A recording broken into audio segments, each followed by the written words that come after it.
Maramon convention ആദ്യമായി നടന്ന വർഷം 1895. കേരളത്തിലെ ഏറ്റവും വലിയ ഹിന്ദുമത സമ്മേളനം നടക്കുന്ന സ്ഥലം ചെറുകോൽപ്പുഴ.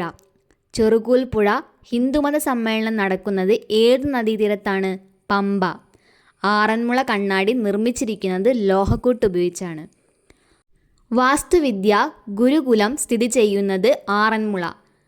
പടയണിക്ക് പ്രസിദ്ധമായ കടമ്മനിട്ട ദേവീക്ഷേത്രം സ്ഥിതി ചെയ്യുന്നത് പത്തനംതിട്ട ജില്ലയിൽ. ഓർമ്മ പെരുന്നാൾ നടക്കുന്ന പത്തനംതിട്ട ജില്ലയിലെ ക്രിസ്തീയ ദേവാലയമാണ് മാർ ഗ്രിഗോറിയസ് ദേവാലയം. പത്തനംതിട്ട ജില്ലയുടെ ആസ്ഥാനം ഏത് നദീതീരത്താണ്? അച്ചൻ കോവിലാർ. ദക്ഷിണ കുംഭമേള എന്നറിയപ്പെടുന്നത് ശബരിമല മകരവിളക്കാണ്. ഇന്ത്യയിൽ സീസണൽ വരുമാനം ഏറ്റവും കൂടുതലുള്ള ക്ഷേത്രമാണ് ശബരിമല.